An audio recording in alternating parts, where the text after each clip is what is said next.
Meus amados, estamos dando continuidade ao ponto número 3 da nossa lição. A sublimidade do propósito divino na predestinação. Então, duas coisas maravilhosas nesse propósito de Deus é que a predestinação, nós já citamos isso hoje, ela não envolve a condenação do homem. A predestinação é para que o homem seja salvo em Cristo Jesus.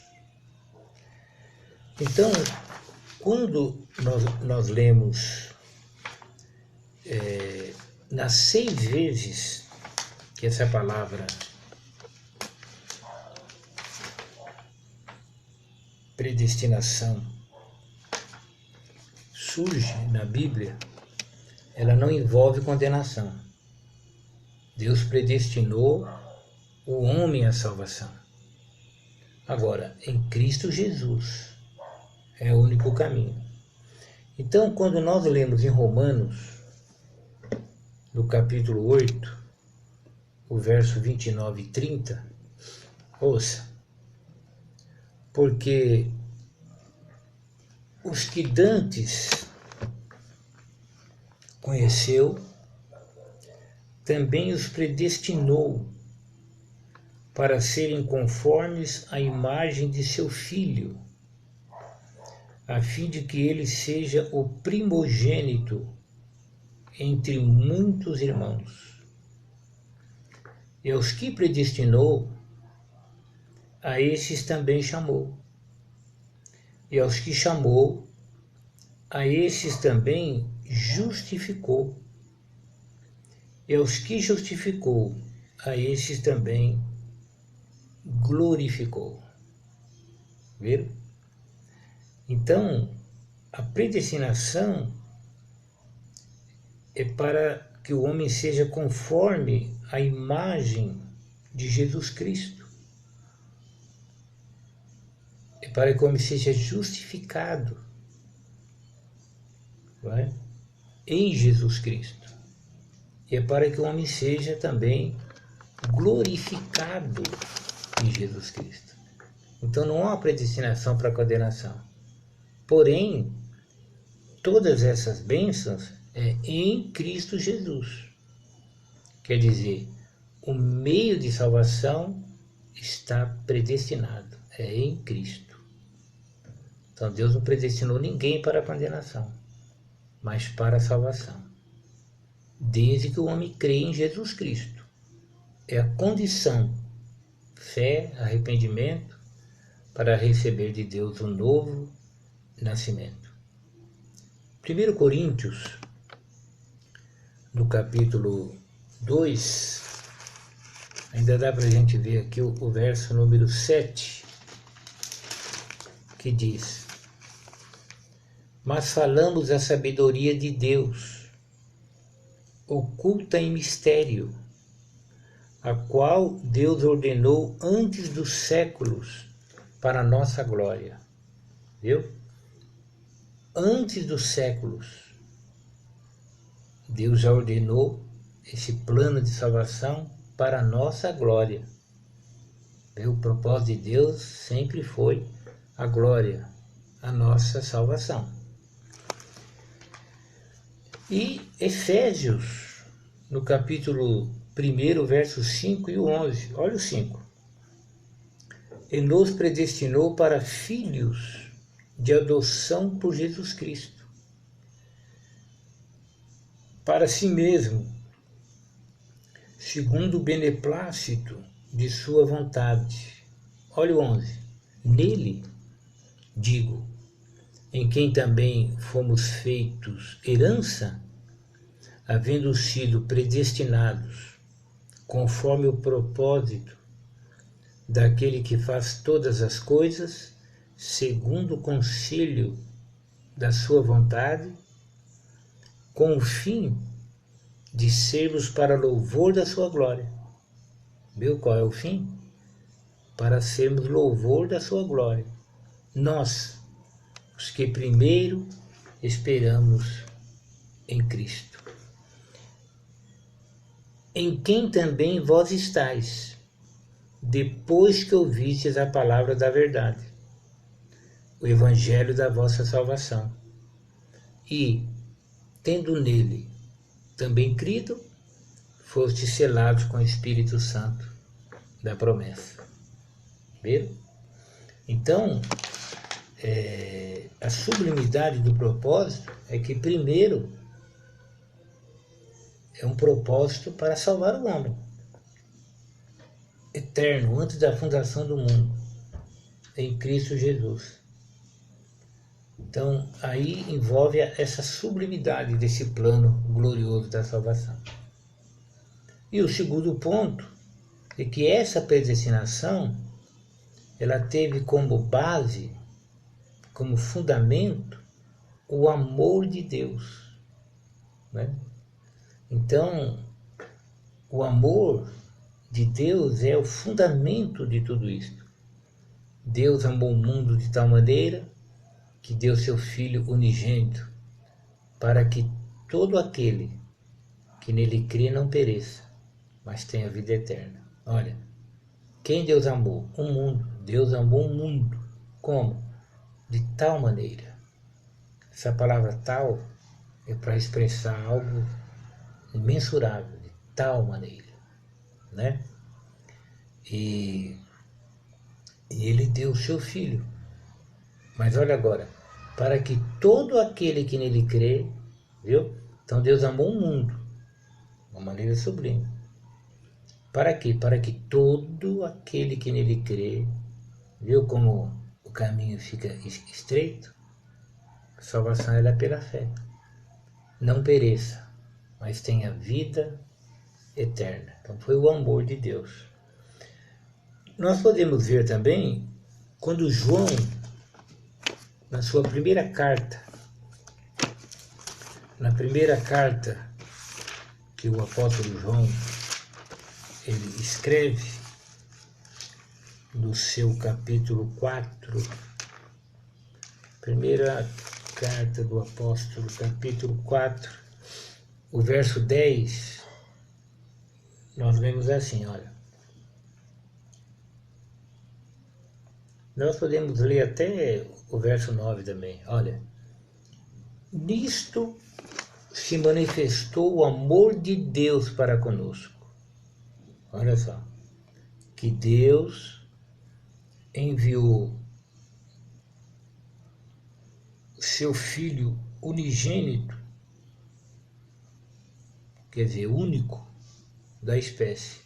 Ninguém é como Jesus. Jesus é Deus, mas Jesus é homem, 100% Deus, 100% homem, né? Paulo, por exemplo, Paulo foi homem, nunca foi Deus.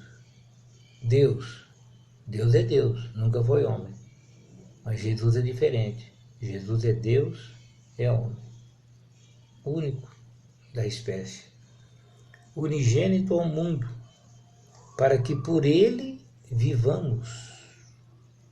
Nisso está o amor. Olha o detalhe.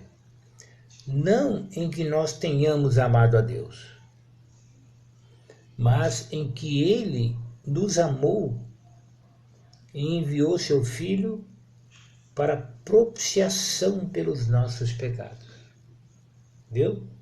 O amor está no fato de que Deus nos amou, não em que nós tenhamos amado a Deus. Viu? Hoje nós amamos a Deus. Depois que a luz do Evangelho entrou no nosso coração e nós somos crentes em Jesus Cristo. E antes não. Não, mas Deus não. Esse Deus que a gente dizia, se é que dizia amarmos, era da nossa mente, nós não conhecíamos. Por quê? Porque Deus está em Cristo Jesus. É através de Jesus. Então, o amor se manifesta, o amor de Deus, em que Deus nos amou. Né? Ele nos amou. Hoje nós não amamos. Mas quando Ele nos amou, nós estávamos perdidos em nossos delitos e pecados. Por isso que não há razão para o crente empinar o nariz, ser orgulhoso e ficar pensando que é maior do que alguém. Não é. Deus nos amou primeiro.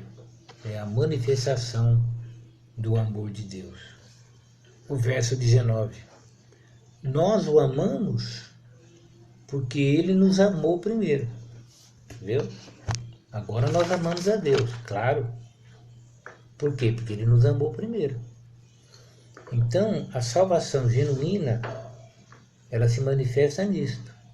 O novo crente, ele tem aquela consciência que Deus o amou antes que ele amasse a Deus. Então Deus é bom, Deus é maravilhoso.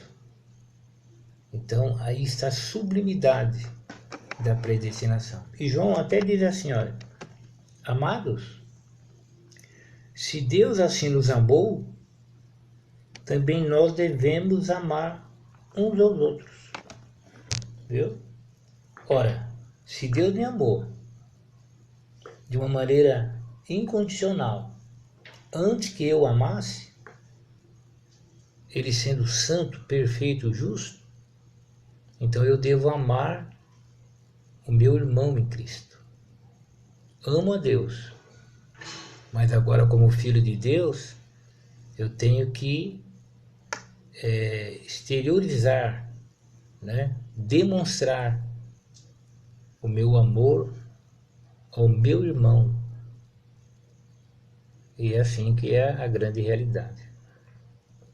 Então, a sublimidade ela está justamente nisto, que Deus, nesse plano, Deus predestinou o homem à salvação, não à condenação. E a base é o amor. De tal maneira que o pensamento, o ensinamento, a crença de que Deus predestinou uns para o céu e outros para o inferno, ela é falsa. Além de falsa, ela fere a santidade de Deus, a retidão de Deus. Deus não faria isso. Os que se perderem, se perderão pela própria vontade, porque rejeitaram o amor de Deus para serem salvos. E meus amados, a conclusão, eu vou ler aqui, é: Cristo morreu por todos e por cada um dos pecadores, desde a eternidade, segundo a sua presciência, é o poder de conhecer as coisas antes que elas aconteçam, em Cristo. Segundo a sua presciência, em Cristo, Deus elegeu e predestinou os que creriam e perseverariam na fé a viver em santidade, e receber a filiação divina e a desfrutar de todas as bênçãos espirituais divinamente estipuladas. Meu amado, nós estamos encerrando aqui a nossa aula. Então você observe que já está predestinado que todo aquele que crer em Jesus Cristo, ele receberá a vida eterna, ele receberá a herança em Deus, ele terá comunhão com Deus, porque em Cristo Deus abençoa todo aquele que crê. Esta é a predestinação bíblica. Agora, o resto são especulações, pensamentos humanos e até arrogância de alguns. Que Deus te abençoe ricamente. No próximo domingo, nós vamos ver a iluminação espiritual do crente, que será uma aula muito profunda. Lembrando que a epístola aos Efésios é tida como uma das mais profundas do Novo Testamento. Deus te abençoe, paz do Senhor para você Tenha um domingo na presença do Senhor. E à noite, se Deus quiser, Deus nos permitindo, estaremos fazendo a nossa live também. Deus te abençoe. Amém.